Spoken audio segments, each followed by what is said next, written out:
بسم الله الرحمن الرحيم. الحمد لله رب العالمين، حمدا كثيرا طيبا مباركا فيه مباركا عليه كما يحب ربنا ويرضى، والصلاة والسلام على خير الورى نبينا محمد وعلى آله وصحبه ومن صار على نهجه واقتفى أثره واتبع هداه إلى يومنا وإلى يوم نلقاه. أما بعد، فالحمد لله على نعمه الكثيرة التي لا تعد ولا تحصى، وما بكم من نعمة فمن الله، وإن تعدوا نعمة الله لا تحصوها. وقد توعد سبحانه وتعالى الشاكر لنعمه بالمزيد، فقال جل وعلا: ولئن شكرتم لأزيدنكم. فنسأل الله تعالى أن يوفقنا لشكر نعمه على الوجه الذي يرضيه عنا. ألا وإن من أعظم نعم الله تبارك وتعالى علينا نعمة هذه المجالس التي تكون في الله ومن أجل الله، وهذه الزيارات التي تكون في الله ومن أجل الله، فنسأل الله عز وجل أن يديمها علينا وأن يجعلها دوما.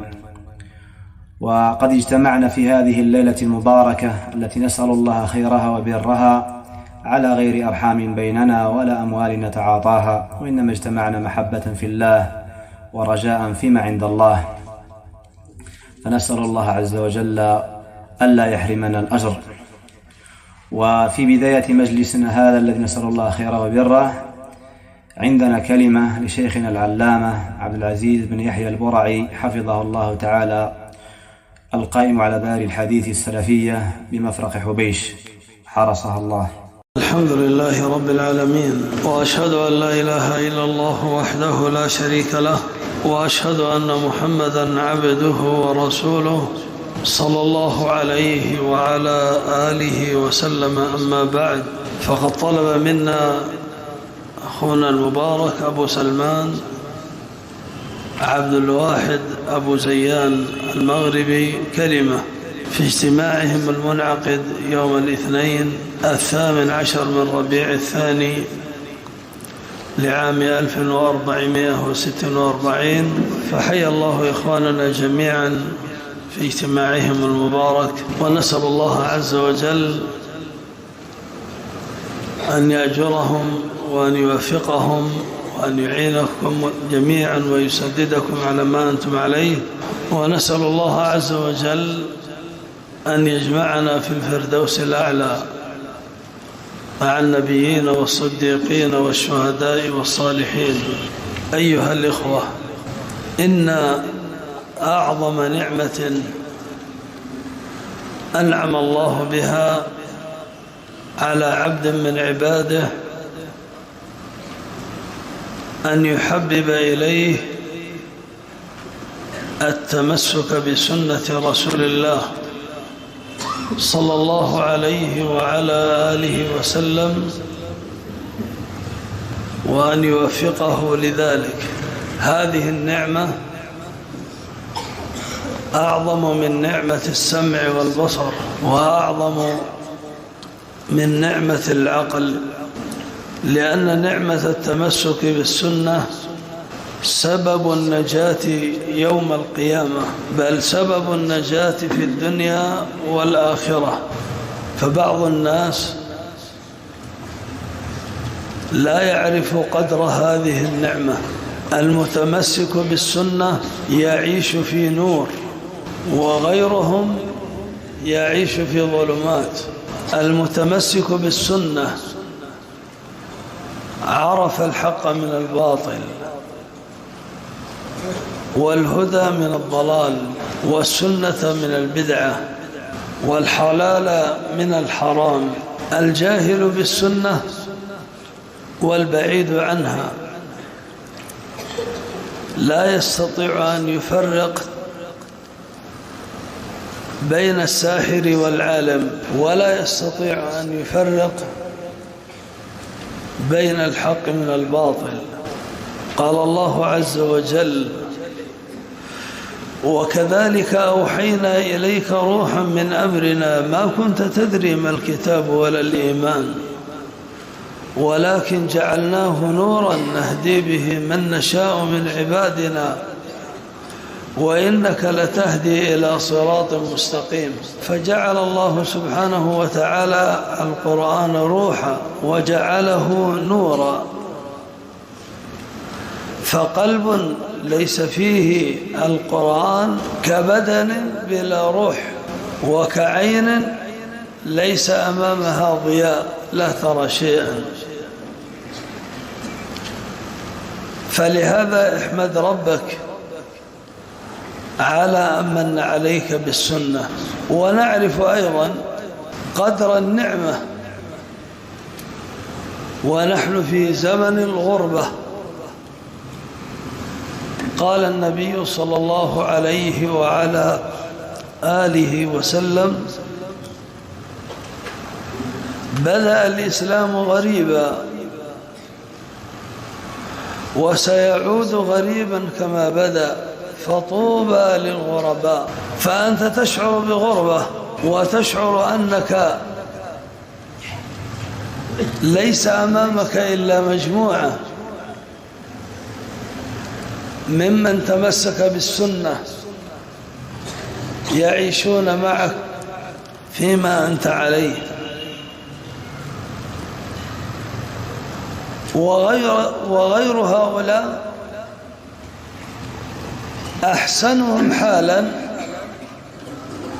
من كان عاميا على جهل، هذا أحسنهم حالا. فالناس يستغربون تمسكك بدينك، يستغربون لحيتك وهي على وجهك، ويستغربون حجاب المرأة وهو على بدنها، ويستغربون كيف تترك الحرام وتفارق اللذات، وكيف تترك الحرام وفيه مصالح مادية تكتسبها. يستغربون كيف تصبر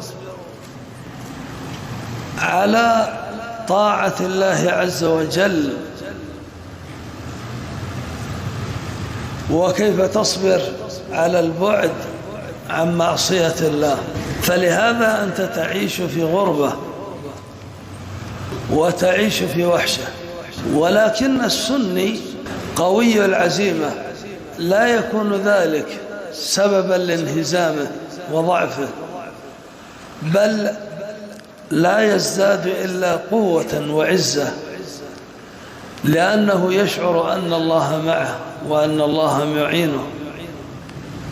فنيته قوية وعزيمته، نيته طيبة وعزيمته قوية ورأسه مرفوع.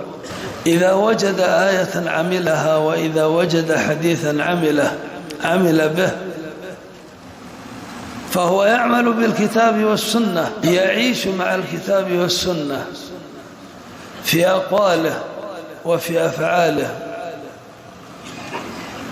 وجميع أموره، في المعتقدات والأقوال والأفعال والمكتسبات والإنفاق وغير ذلك مع الكتاب والسنة. فهو مستأنس بالله جل وعلا، مستقو بالله جل وعلا. هذه هي عزيمته وهذه قوته. السنة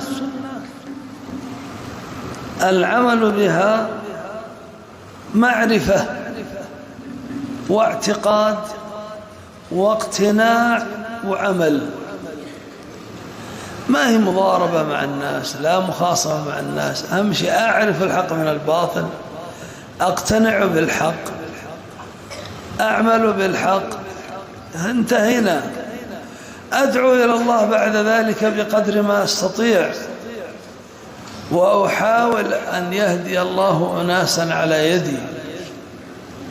فلا تبقى جاهلا لا تعرف الحق من الباطل، ولا تبقى معرضا عن الحق بعد معرفته، ولا تتوانى عن العمل بطاعة الله وطاعة رسوله صلى الله عليه وعلى آله وسلم.